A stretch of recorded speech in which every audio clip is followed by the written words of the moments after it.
Bismillah, alhamdulillah, wassalatu wassalamu ala rasulillah. My brothers and sisters, did you know that there are 8 angels whom Allah subhanahu wa ta'ala has assigned to each one of us from birth until death? And they actually swap shifts every day at Fajr time and at Asr time. As you know, one of the pillars of our Islamic faith is to believe in the angels of Allah subhanahu wa ta'ala. For example, the angels of Allah never disobey Allah. They love their Lord and they revere Him. They are created from light. The nature of this light is unknown to us.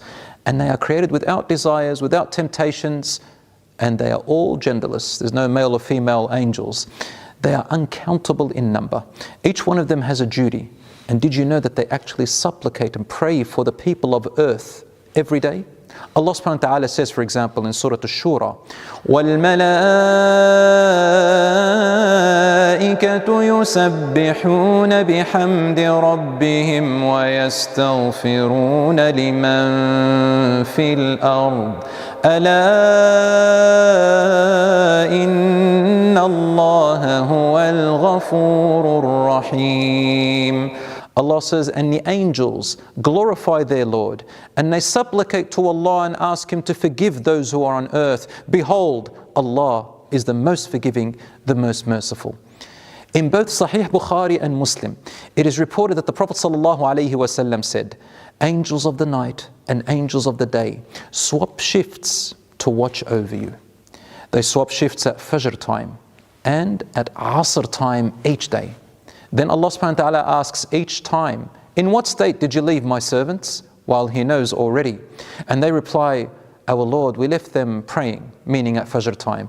And they say, oh our Lord, we left them praying again, meaning at Asr time. You know, brothers and sisters, this is worth our attention. How would you like them to witness you and bear witness to Allah subhanahu wa ta'ala in these 2 states? Would you like them to report, oh Allah, we left them sleeping and ignoring the Fajr prayer or the Asr prayer, or neglecting their duties, or even worse, something shameful or disgraceful? The angels assigned to each of us are 4 in the day and 4 in the evening, so 8 in total. And there is a hadith which says that there could be more.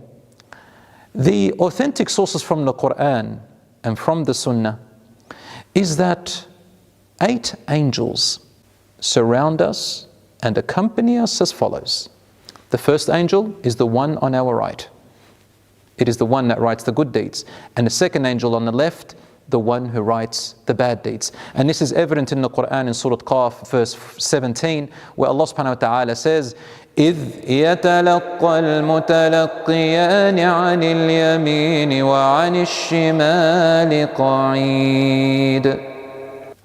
As the 2 recording angels, one sitting to the right and the other to the left, they note everything. These 2 angels, brothers and sisters, watch everything you do, everything, and they never leave your side. Allah subhanahu wa ta'ala says, يَعْلَمُونَ مَا تَفْعَلُونَ. They know everything you are doing, subhanallah. But they are also created to have mercy and compassion towards people. Did you know, for example, the authentic hadith states that the angel on the right is in charge of the angel who is on the left. And the angel on the right says to the angel on the left when the human person does a sin, when the Muslim does a sin, wait, don't write it. Maybe he or she will repent. And he gives him 6 hours. But if they do repent, they forgive it and nothing is written.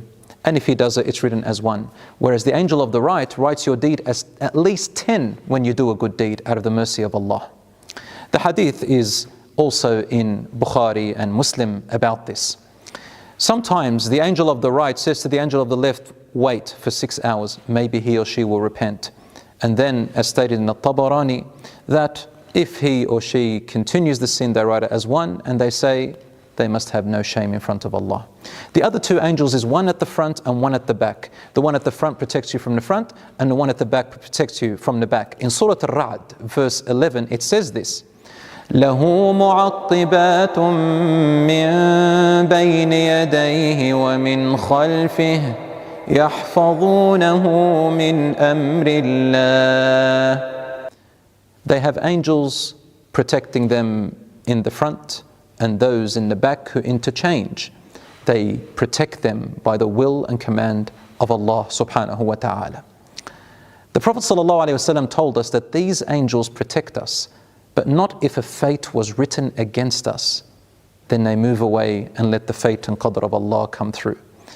You know, Ali radiallahu anhu, there were people who wanted to assassinate him in his life when he was the Khalifa, and they saw him that he was always okay and feeling safe and happy. They said, "Ya Imam, why don't you feel afraid?" He said, "Why should I? When I heard the Prophet ﷺ tell me that there are angels protecting me from all sides. Only when the decree of Allah subhanahu wa ta'ala is gone, or when the decree of Allah subhanahu wa ta'ala has willed that I'm going to die, the angels will move aside." A person may ask, why does Allah subhanahu wa ta'ala need angels anyway? Well, Allah subhanahu wa ta'ala does not need angels to serve Him. He is the majestic and the all-powerful. However, at least three reasons. Number one, Allah subhanahu wa ta'ala manifests His power and His majesty through His angels. So when you hear about so many angels revering Allah and worshipping Allah and obeying Allah, then you feel and you know how majestic and powerful and great Allah subhanahu wa ta'ala is. Did you know there are angels who bow to Allah from the day they were created and have never lifted their heads up? The first time they lift their heads up is on the day of judgment. And when they lift their heads up, they say, "O our Lord, we did not worship you as you deserve." The second reason is that Allah creates these angels for us to make us feel comforted and blessed and honored and important. As you saw, the angels make dua for us and the angels watch over us. So you feel important, like when you have mum and dad or you have siblings or you have friends around you to comfort you, rather than just knowing that only Allah watches you and is merciful to you. He makes you even more important with extra creatures. And lastly, Allah subhanahu wa ta'ala lets us know that there are angels around us. Perhaps we'll feel a little bit of shame or a little bit of embarrassment from disobeying Allah subhanahu wa ta'ala in secret and in private. May Allah subhanahu wa ta'ala forgive our sins and bless you all. Wassalamu alaikum wa rahmatullahi wa barakatuh.